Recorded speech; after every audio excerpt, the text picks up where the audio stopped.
So the biggest lie ever told about marketing is that marketing is about gathering the most attention, and then the if you gather immense amounts of attention, then the people that you're trying to target would more likely be in that group. I think what we begin to understand through the modern analytics is the demographics of the people who watch, what spots they're watching, how long they're watching, etc. And if you've ever created things on a consistent basis, what you'll begin to understand is, oh, not all attention is good attention. Not all attention is quality attention. And so again, from a business perspective, you're trying to drive attention to the correct audiences so that you can make your offers to those audiences, deliver on those promises, and repeat that system. So it's about gathering attention, putting that attention in direction, making a compelling offer, delivering on that offer, and then you repeat it, right? Okay. The way that you do that and you unlock that is more so by demonstrating what it is that you do, or demonstrating your competence in your field, which may be more specific and niche type of content that will get less views, less attention. However, the quality of that attention will increase and improve. And so we'll talk a little bit later about the virality trap that gets business owners who turn content creator, or even as a content creator, having a subset of things that you do will get you a certain type of attention by a certain type of people that either may or may not benefit um, your ability to monetize that. And so, very interesting. Let's get into it. And so most people think that marketing exists to get attention. It doesn't. It exists to demonstrate value. Anyone can shout from rooftops that, hey, we exist, look over here. But very few people actually demonstrate why they're worth choosing over anyone else. Very few people actually demonstrate their methodology, their ways of approaching problems, their ways of solving problems. And those are the things that allow you to actually unlock the segments of your audience that you want to be talking to on a consistent basis. And so attention creates awareness, demonstration creates trust. And so the goal should be to widespread as much of that demonstration as possible to get people aware, not just of you, but of what you do, how you do it to the level that you do it. And so that you're shifting more people over time from being unaware of your existence to being not just aware of your existence, but aware of your methodologies. And you are creating more warm audiences. And so from a business perspective, you go from people you know, um, and you over time, as you begin to tap out the resource that is the people you know, and you make the offers to them and whatnot, you especially as you niche down, there are fewer and fewer people that are within your circle that need the specific thing that you do within that certain time frame. And so over time, you begin to expand the pool of people who know of your existence to the same level. And so the different levels of awareness are what you begin to run into. And so the goal of the marketing should be to get people from who are outside of this realm of awareness to get closer and closer to actually feeling like they know you. And because so the better they know you, the more they feel like they know you, the more trust you're going to get, and the higher the likelihood that someone would purchase, participate, whatever the case. And I'm giving away um, the arguably the best part of the video, in my opinion, in terms of that it is more than just about let me go out and get customers. And I'll tell you a personal experience story that will really make that real for you and tie it. So the virality trap that people run into um, is they chase views, they chase trends, they chase the algorithm. But what they don't realize is you can have lots of views, and just because you cast a very wide net doesn't mean that the specific kind of fish that you're looking for are going to be in that net. In order to get that kind of fish, you need to go to a very specific region, create a very particular type of content, very particular type of messaging, very particular type of targeting, um, and that is what will give you the most throughput of people in your industry who are interested in what you do specifically, to be interested and aware of you being a player in the game, and the way that you approach the game and attracting people who believe in the type of things that you believe in. You need to be in a very particular type of place, not just trying to go as wide as possible and hoping that that type of place is also going to be um, captured in your wide net. And so I'd much rather be famous in my industry than famous on the internet. And I think that's the thing that people don't understand is when you chase the virality and you know, like if I ran across the road and I okay, if an old lady ran across the road and slapped me, that would probably go viral to some extent. It would be funny to some, you know, the clip would go crazy, whatever the case, right? But the grandma won't get any more influence as a result of that. I won't get any more influence as a result of that. If there are people who follow me, the type of people who are going to follow me off of that are going to be people who like to see people get slapped by old ladies who ran from across the street, not necessarily marketers in Port Elizabeth, not necessarily law firms, financial firms, directors of these things. And again, giving away a bit of the end, but those people aren't really watching. They aren't really on. They aren't on TikTok. They aren't on Instagram Reels. They aren't on some of the mediums that you would find me.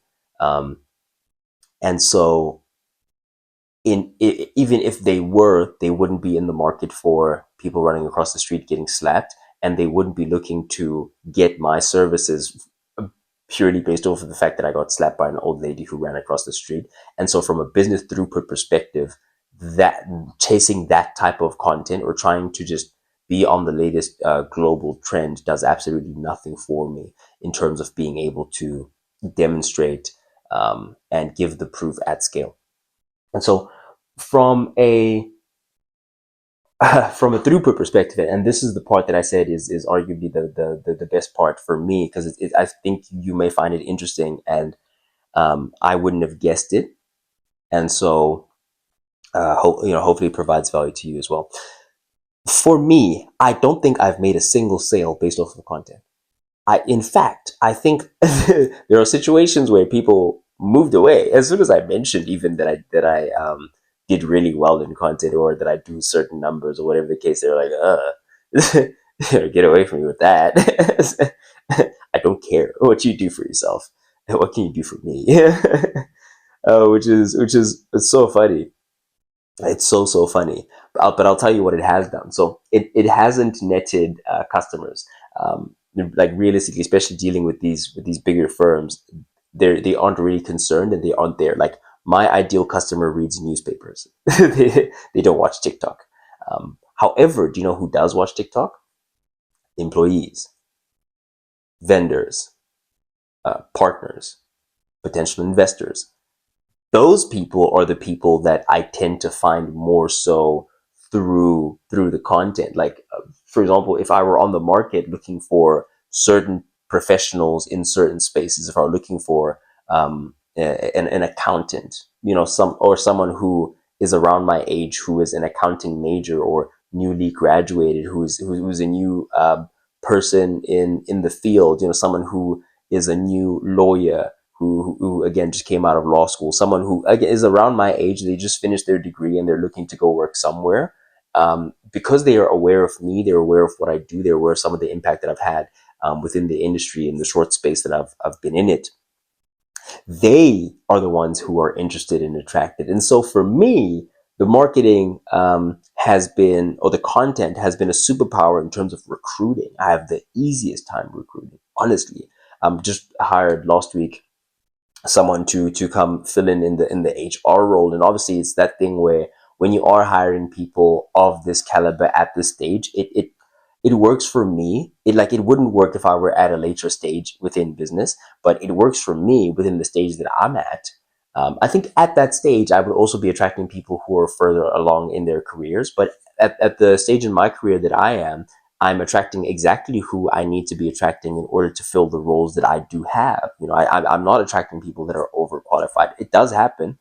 It really, really does happen. And in those cases, then I do have to kind of turn down certain portfolios and let people know that, listen, we don't really have the capacity or the bandwidth to be working with someone at your level right now.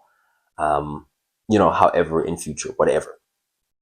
However, So from an employee perspective, marketers, designers, students, partners, collaborators, potential investors, all those people know who I am before I speak. And because content shortens the trust curve. And so you're already aware of who I am. You're aware of the market that I'm in. You're aware of the problem that I solve. You're aware of how I approach it, how I think of it. I've demonstrated competence. I've demonstrated consistency over years. And you know that, okay, no, this guy is someone that I can get behind, someone I can believe in, etc. And so again, it makes that recruiting process so easy. Like right now, we're almost a year into the game now, and I've been able to drop of a hat recruit almost 20 people now. We're about to cross 20 people that are working for/with Legacy Africa on a consistent basis. Of those people, there are, naturally, as it is, and hopefully they don't watch this. There are a few people that obviously won't be, the most consistent contributors, and they won't have the most throughput or have the most bang for buck at all times. But that's a reality, and more than 20 people have been involved, have touched the brand at some point, have worked with us at some point. And I'm sure that they would have positive things to say, because I always, treat people with the utmost respect, and I value a lot anyone who's contributed towards this journey and towards us being where we are now. Ultimately, what I'm trying to say is, so although from a customer perspective, my customers aren't here. You won't find my customers here. My customers won't find me here. If ever they did look me up, it will be a positive. It will be additive and not detractive to have the kind of content that I do up.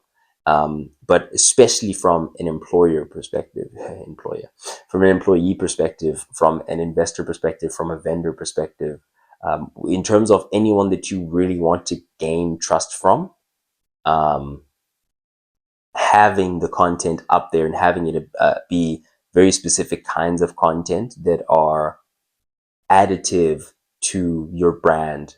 So it will always be additive and not detractive to your market positioning to have pieces of content where you demonstrate your insights on certain things that are going on in the industry. You provide value to people in that way.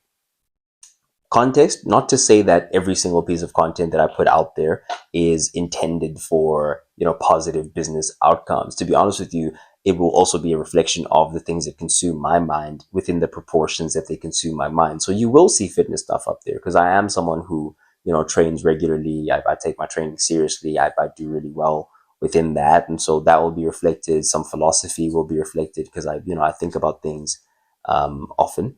And business, of course, will take the lion's share, because that's something that consumes the lion's share of my time at this stage of my life, at this stage of the game. And when that changes, then the proportions of the content will change. But ultimately, I want to get back to the relationships thing, which is the people that you meet through the content. The reason why that is such an important thing, and the reason why I tend to put so much love and attention towards that, is because the secret to scaling is relationships. The purpose of a business is not to create a profit. The purpose of a business is to create a customer. Because when you create a customer, everything else takes care of itself. And so that's why Amazon's theories, or Amazon's approach when it comes to business of customer obsession, was such a vital way to approach business.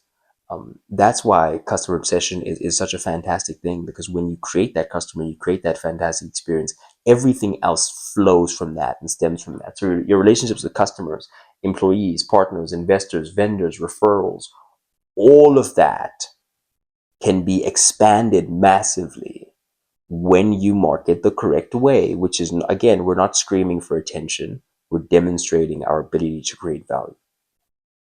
We're demonstrating the value that we bring to the industry. We're demonstrating the value that we bring to other human beings. And so imagine the value that we could bring if we were in closer association. Imagine the value that we could bring to your life if you were working with us personally. if we're able to create and give value to people for free at scale.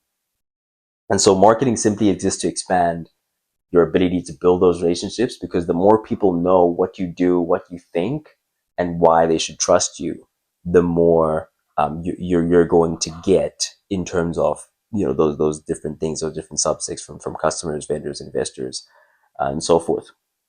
And so instead of asking how do I get more views, the question should be how can I create more proof? Because proof compounds and attention disappears. Trust me. Trust me. Attention is finite. But when you stack proof, then recruiting that new attention towards what you're currently doing now also brings it back to what you've done in the past. And the more of that proof you can stack up, credibility kills all bad attitudes, man. Credibility kills all bad attitudes. And so when you stack up that proof, it creates the credibility that allows you to get into rooms that you otherwise wouldn't be able to get into. And so marketing doesn't create value, it demonstrates it. And attention gets you announced, but demonstration gets you chosen amongst other people that are in your industry that may do the similar thing. And so the businesses that win long term aren't always the ones that create the most value. They're the ones who demonstrate it the most consistently. And if you're building something worth believing in, don't just tell people about it. Prove it. Thank you guys for watching Legacy Africa. If you are a marketer doing a marketing related discipline in Port Elizabeth, that is your photography, your videography, your graphic design, your web design, you name it. If it has to do or can be leveraged within the context of creating marketing material or executing a marketing strategy, which is the type of stuff that we work with, I'd love to have a conversation with you.